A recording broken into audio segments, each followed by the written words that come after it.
Hey, so tonight we're going to explore something that might surprise you.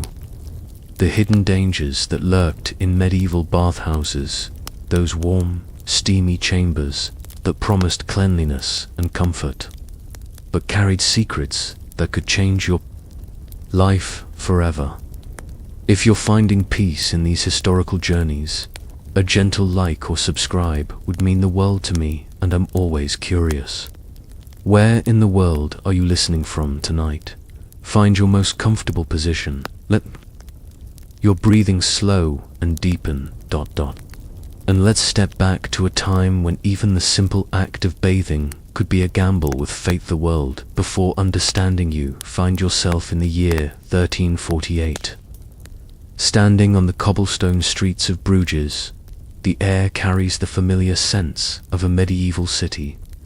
Wood smoke from countless hearths, the earthy smell of horses, the sharp tang of metalwork from the blacksmith's forge. But today, something different calls to you. The promise of warmth and cleanliness, in a world where both are precious.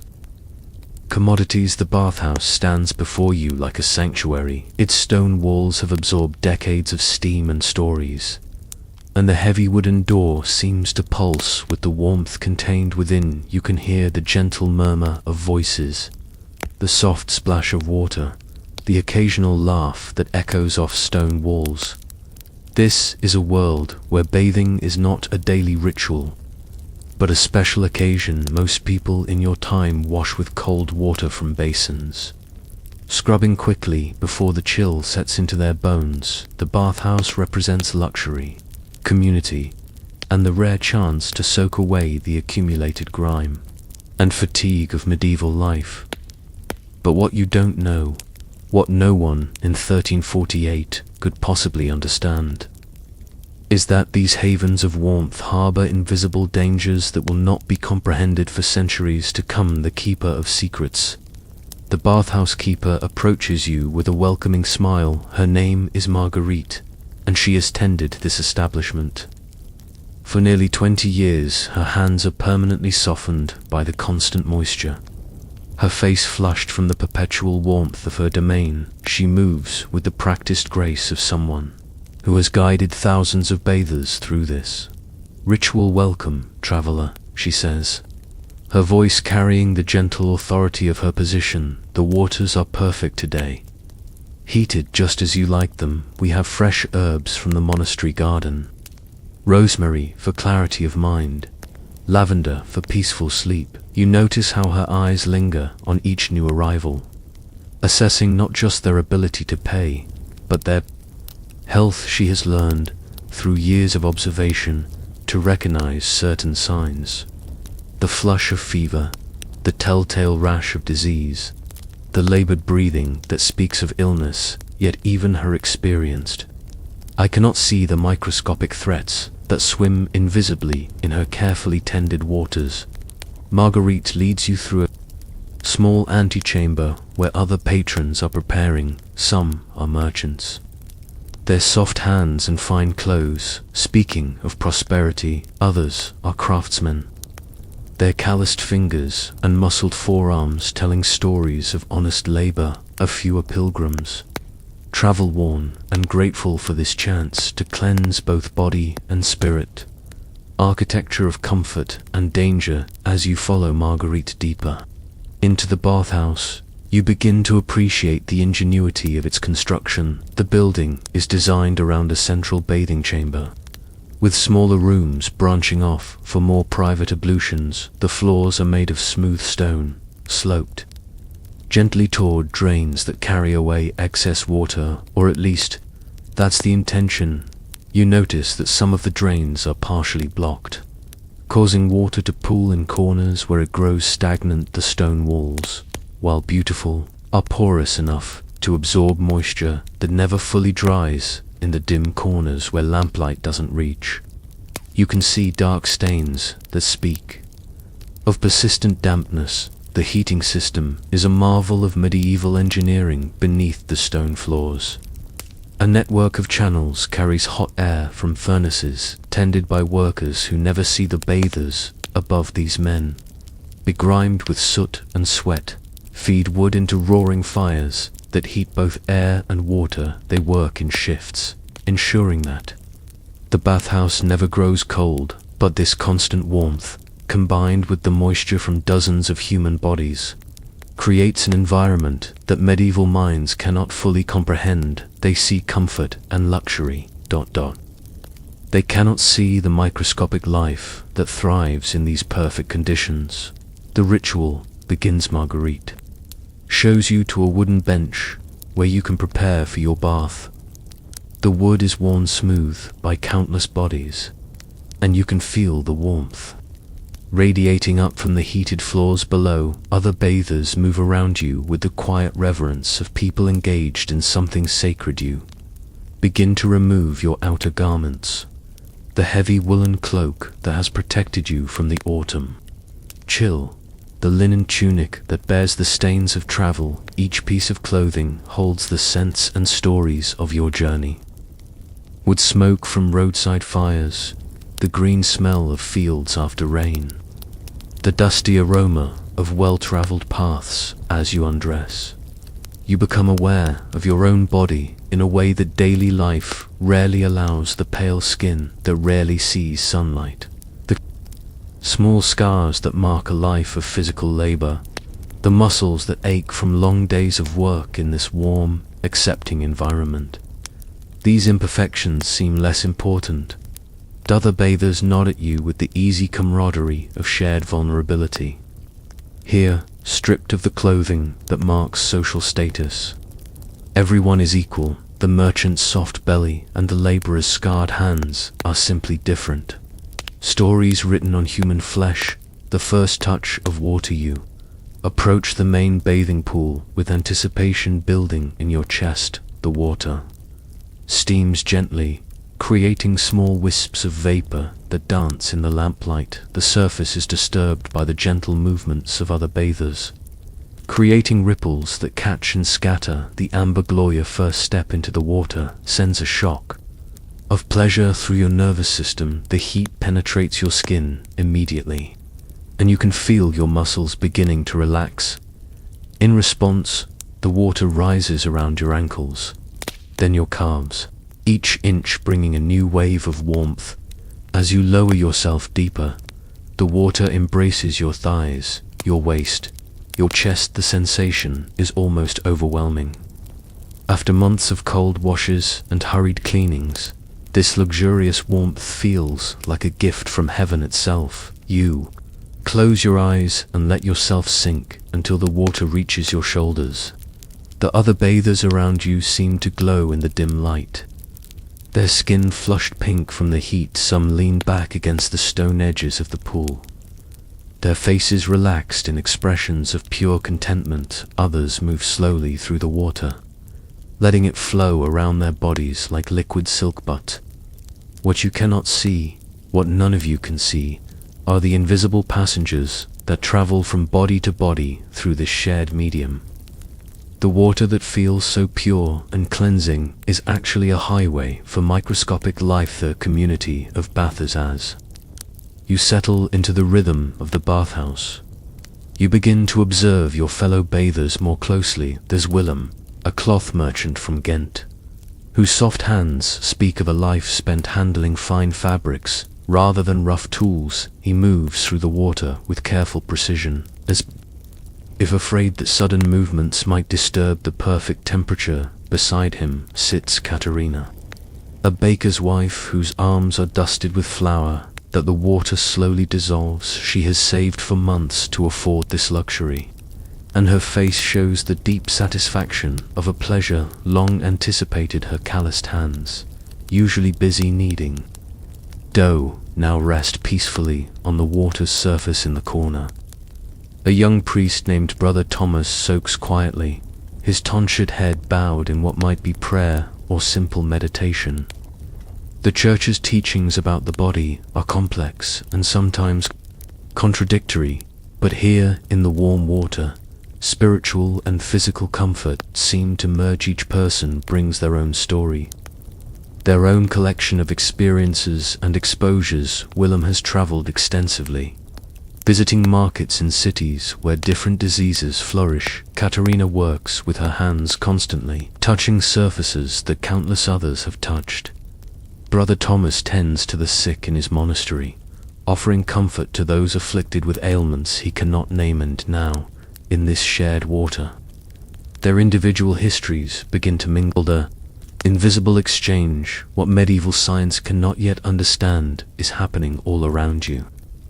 Every time Willem coughs softly and covers his mouth with a wet hand, microscopic droplets enter the water when Katerina rinses a small cut on her finger. Bacteria from her wound join the communal soup. Brother Thomas's gentle movements through the water create currents that carry these invisible passengers to new hosts. The water temperature, so perfect for human comfort, is also ideal for bacterial growth. The minerals dissolved from countless human bodies provide nutrients for microorganisms. The lack of any real filtration system means that whatever enters the water stays there, multiplying and spreading. You notice that the water has a slightly cloudy quality, but in the dim light, this seems natural. Small particles swirl when you move, catching the lamplight like tiny stars. You assume these are simply bits of soap or herbs, not realizing that many are colonies of bacteria visible to the naked eye. The wooden buckets used to pour fresh water over bathers are never cleaned between uses. The same rough cloth towels are shared among multiple people. Even the stone edges of the pool, where bathers rest their arms and heads, become repositories for whatever each person carries. The bathhouse keeper's Marguerite moves through her domain with practiced efficiency, but you can see the worry lines around her eyes. She has noticed patterns over the years. Certain times when more bathers seem to fall ill after visiting her establishment, she has tried various remedies, adding more herbs to the water, burning incense to purify the air, even consulting with local physicians. But the physicians of 1348 work with theories that will later prove incorrect. They speak of imbalanced humors, of bad air-carrying disease, of divine punishment for moral failings. None of them understand the true nature of contagion, the way invisible organisms can travel from person to person through shared water. Marguerite has developed her own theories. She believes that overcrowding leads to illness, so she tries to limit the number of bathers at any one time. She adds aromatic herbs, not just for pleasant scent, but because she has observed that some seem to reduce the incidence of fever among her patrons. She insists on changing the water completely every few days, a practice that many of her competitors consider wastefully expensive. These intuitive precautions help, but they cannot eliminate the fundamental problem. In a world without understanding of microscopic life, every shared space becomes a potential breeding ground for disease. The luxury of warmth as you soak in the communal bath, you begin to understand why people are willing to take these unknown risks. The warmth penetrates deeper than your skin, reaching muscles that have been tense for weeks. The aches from sleeping on hard ground, from walking long distances, from the constant physical demands of medieval life, all of these begin to fade in the healing ether. Water supports your body in a way that feels almost magical. Joints that usually bear the full weight of your frame now move freely. Without pain, you rotate your shoulders and feel tension, release that you didn't even know you were carrying. Your spine, usually compressed by the demands of daily labor, seems to lengthen and relax. But the luxury goes beyond physical comfort. In a world where privacy is rare and personal space is a foreign concept, the bathhouse offers a different kind of intimacy here. Surrounded by others in the same vulnerable state, you feel a sense of community that transcends social boundaries. The gentle sounds of the bathhouse create their own music. The soft splash of water, the quiet conversations, the occasional sigh of contentment. These sounds blend with the crackling of fires below, and the distant noises of the city beyond. Creating a cocoon of peaceful isolation, the herbs and their secrets. Marguerite approaches with a basket of fresh herbs, their scents mixing with the steam to create an almost intoxicating atmosphere. She sprinkles rosemary into the water near you, and the sharp, clean fragrance immediately fills your nostrils for clarity of mind and strength of body. She explains, though her understanding of why these herbs help is based more on tradition than science. The lavender, she adds next, brings a floral sweetness that seems to slow your heartbeat. Your eyelids grow heavy as the scent works its ancient magic on your nervous system. Medieval herbalists have observed these effects for generations, passing down knowledge through apprenticeships and family traditions. What they don't know is that some of these herbs actually do have antimicrobial properties. The essential oils in rosemary can inhibit certain types of bacterial growth. Lavender contains compounds that have mild antiseptic qualities. These medieval practitioners are accidentally creating a slightly safer environment through their traditional practices, but the herbs can only do so much in water shared by dozens of people over the course of a day. Even the most potent natural antiseptics are overwhelmed by the sheer volume of microscopic life. The stories and the steamers, you relax deeper into the warm water. Conversations begin to flow around you like gentle currents. Willem, the merchant, speaks of his travels, describing markets in distant cities where exotic spices fill the air with unfamiliar scents. His stories paint pictures of places where the very air seems different, where people dress in strange fashions and speak in musical languages. But in his tales, you also hear hints of the dangers he has encountered. Cities where mysterious fevers sweep through entire neighborhoods, ports where sailors arrive carrying illnesses from distant lands, markets where the wise avoid certain vendors who seem to carry misfortune with them. Katerina shares her own observations from the bakery. She noticed that certain times of year bring more sickness to her customers. The wet months seem particularly dangerous, when people crowd together indoors and coughs spread from house to house. She has developed her own theories about which foods help maintain health and which seem to weaken the body's defenses. Brother Thomas speaks more quietly, but his words carry the weight of someone who has seen suffering up close. He describes tending to the sick in his monastery, offering comfort when medicine fails. He has observed patterns in how illness spreads, though he interprets them through the lens of divine will rather than natural law. Each story adds another layer to your understanding of this world where disease is a constant companion. Mysterious and unpredictable, these people live with risks they cannot fully comprehend, making decisions based on incomplete information and inherited wisdom. The gradual realization as the evening progresses, you begin to notice things that should concern you. The water level in the main pool has dropped slightly, and Marguerite adds more hot water from her large cauldron, but she doesn't drain any of the old water first. It simply mixes with what's already there, creating an increasingly concentrated solution of human contact.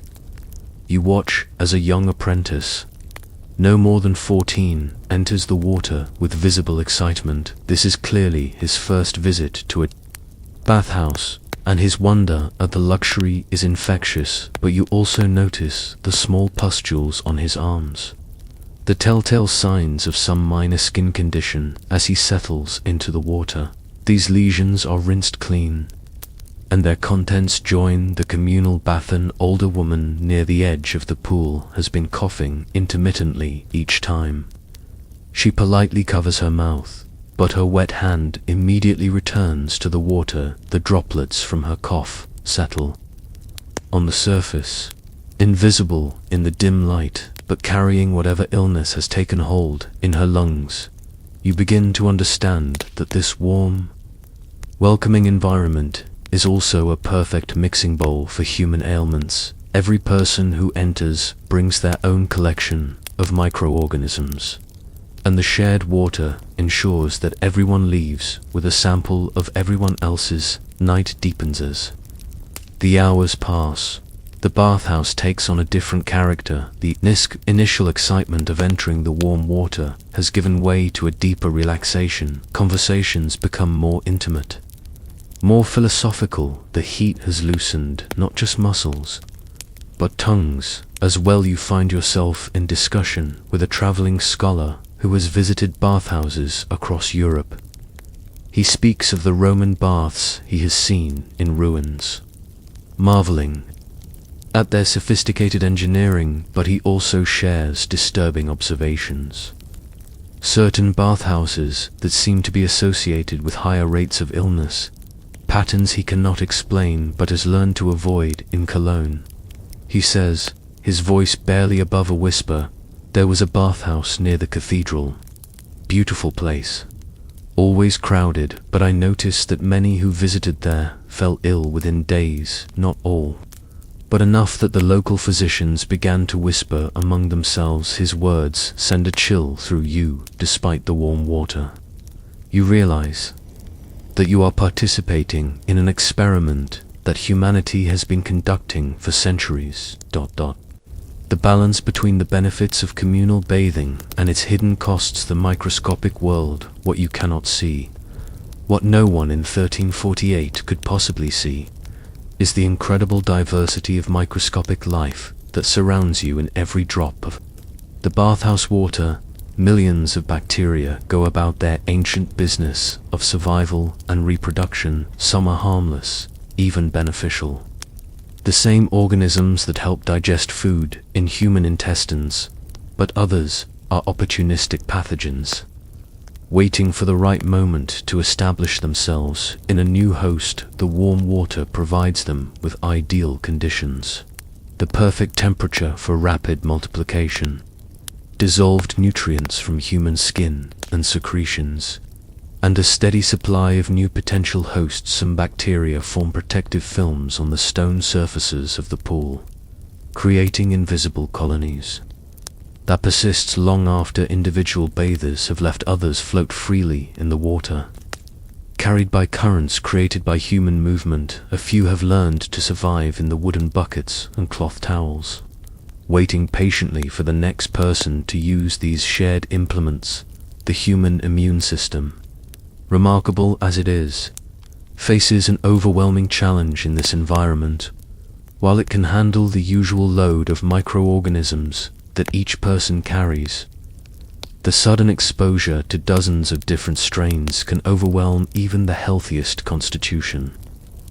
The social fabric, as you observe the interactions around you, you begin to appreciate the complex social dynamics of the medieval bathhouse. This is one of the few places where people from different social classes mix freely. The merchant and the laborer, the priest and the prostitute, the noble and the peasant, all are equal in their nakedness and vulnerability.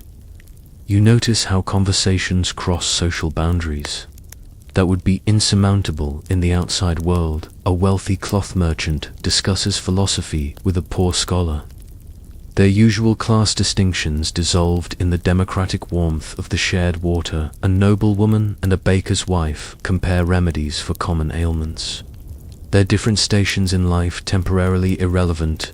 But this social mixing also means that diseases that might normally be confined to specific populations now have the opportunity to spread across class lines. The illness that begins in the crowded tenements of the poor can find its way to the manor houses of the wealthy.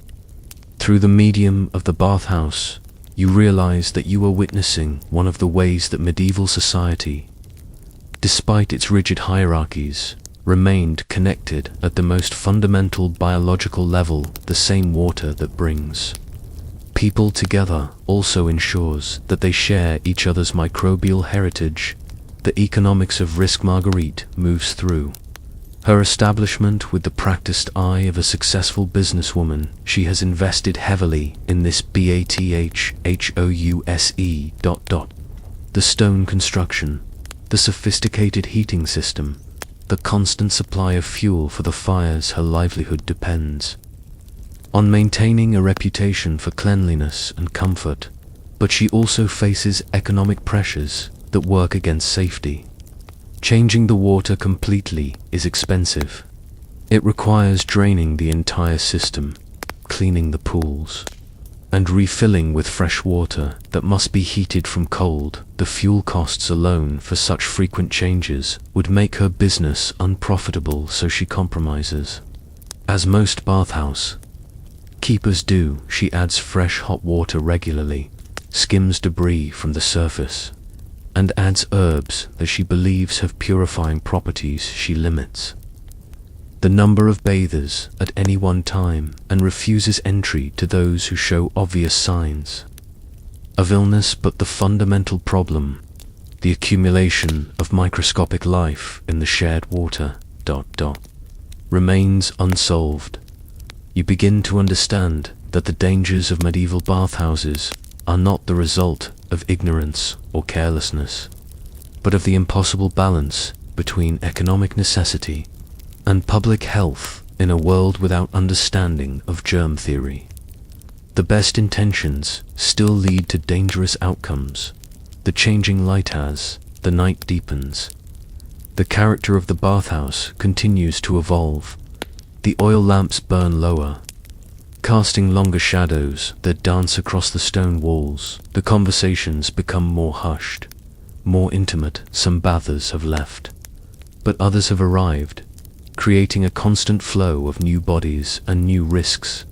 You notice that your own skin has begun to wrinkle from the prolonged exposure to warm water. Your fingers look like pale raisins, and when you press them against the stone edge of the pool, they leave temporary impressions. This is a sign that your skin's natural protective barriers are beginning to break down. What you don't realize is that this makes you more vulnerable to infection. The microscopic cuts and abrasions that everyone carries become more permeable when the skin is waterlogged. Bacteria that might normally be unable to penetrate healthy skin now find easier entry points.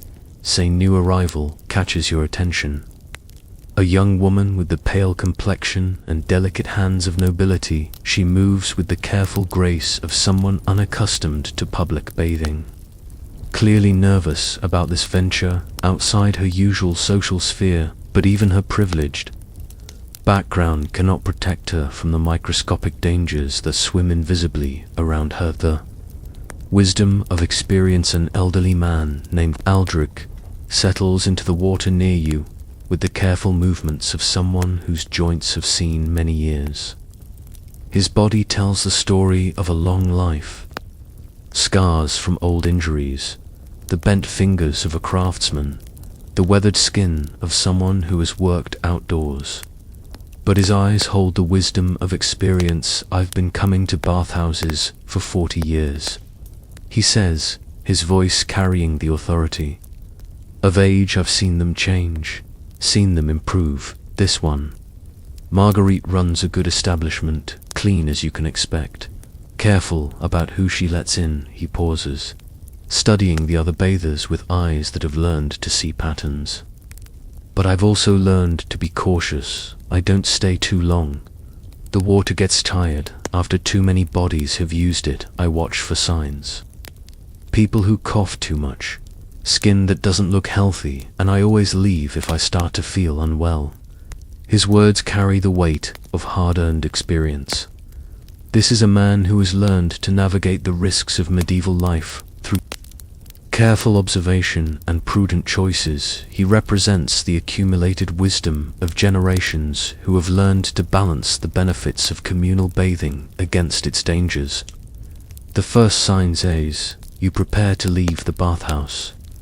You feel the deep satisfaction of muscles thoroughly relaxed and skin genuinely clean. The warmth has penetrated so deeply into your body that you know you'll feel its effects for hours. Your mind feels clearer, your spirit lighter. This has been exactly the restorative experience you hoped for, but as you dry yourself with one of the shared towels, you notice a slight irritation on your skin. It's barely perceptible, ...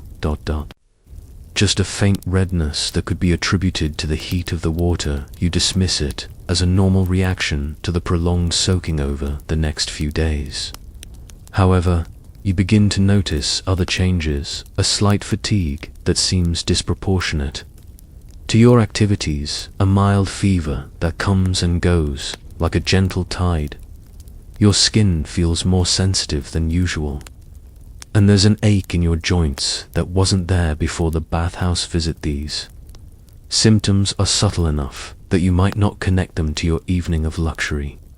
In a world where minor ailments are common and medical understanding is limited, such signs are easily attributed to changes in weather, dietary indiscretions, or the mysterious workings of fate. The spreading web. What you cannot know is that your experience is being replicated in the bodies of your fellow bathers. Willem, the merchant, carries his new microscopic passengers back to his inn, where they find new hosts among the other travelers. Katerina returns to her bakery, unknowingly introducing foreign bacteria to her workplace and family brother. Thomas brings his invisible cargo back to the monastery, where it mingles with a community of monks. Each person becomes a node in an expanding network of transmission. The bacteria that exchanged hosts in the warm water of the bathhouse now spread through the broader community, carried by people who have no idea they have become vectors of disease. Some of these microorganisms will cause only minor discomfort, a few days of mild fever, some digestive upset, a skin rash that fades with time, but others may prove more serious, especially in people whose immune systems are already compromised by poor nutrition, other illnesses, or the general stresses of medieval life. The bathhouse, intended as a place of healing and restoration, has become an amplifier of disease. The very qualities that make it appealing, the warmth, the community, the shared experience, also make it dangerous. The cycle continues. Days pass, and life in the medieval city continues its ancient rhythms. The bathhouse remains popular, drawing new customers who have heard of its reputation for cleanliness and comfort. Marguerite continues her careful management, adding herbs and fresh water, maintaining the fires, welcoming each new bather with genuine warmth. But the cycle of invisible transmission continues. Each group of bathers leaves behind their microscopic legacy for the next group to encounter. The bacteria that have found the bathhouse environment to their liking establish permanent colonies in the stone crevices and wooden fixtures. They wait patiently for the next opportunity to find new hosts. Some visitors to the bathhouse will leave unaffected, their immune systems successfully repelling any unwanted invaders. Others will carry away minor infections that their bodies will eventually overcome, but a few will become seriously ill, their lives forever changed by an evening that was meant to bring nothing but pleasure and restoration. The medieval world continues its slow, painful education in the balance between communal comfort and individual safety. Each generation learns a little more about the patterns of disease, the risks of shared spaces, the importance of cleanliness, but without understanding the true nature of microscopic life. Their progress is measured in centuries rather than years. The evolution of understanding as you drift toward sleep tonight. Consider the long journey of human understanding. The people of 1348 were not ignorant or careless. They were working with the best knowledge available to them. They observed patterns, developed theories, and implemented practices that often helped, even when they didn't understand why the herbs that Marguerite added to her bathhouse water did have antimicrobial properties. The practice of limiting the number of bathers did reduce the concentration of pathogens. The careful screening of obviously ill customers did prevent some transmission. These medieval practitioners were developing effective strategies through trial and error, even without understanding the underlying mechanisms. But it would take centuries more before humanity would develop the tools to see the microscopic world that surrounded them, the invention of the microscope, the development of germ theory, the understanding of how diseases actually spread.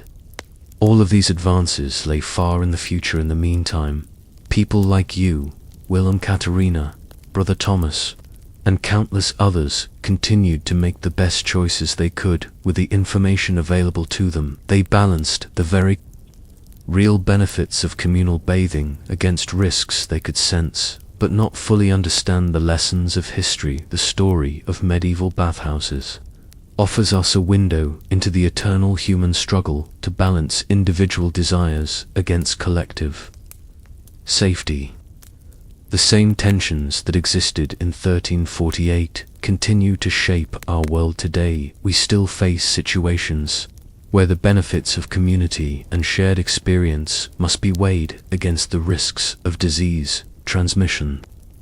The medieval bathers who gathered in Marguerite's establishment were not so different from us. They wanted comfort, cleanliness, and connection with their fellow humans. They were willing to accept certain risks in pursuit of these goals, and they made their decisions based on the best information available to them at the time. What has changed is our understanding of the invisible world that surrounds us. We now know about bacteria and viruses, about how diseases spread, about the importance of sanitation and hygiene. This knowledge gives us tools that medieval people lacked, but it doesn't eliminate the fundamental challenge of balancing individual and collective well-being. Enduring mystery. As you settle into sleep, let your mind wander back to that warm bathhouse in medieval Bruges.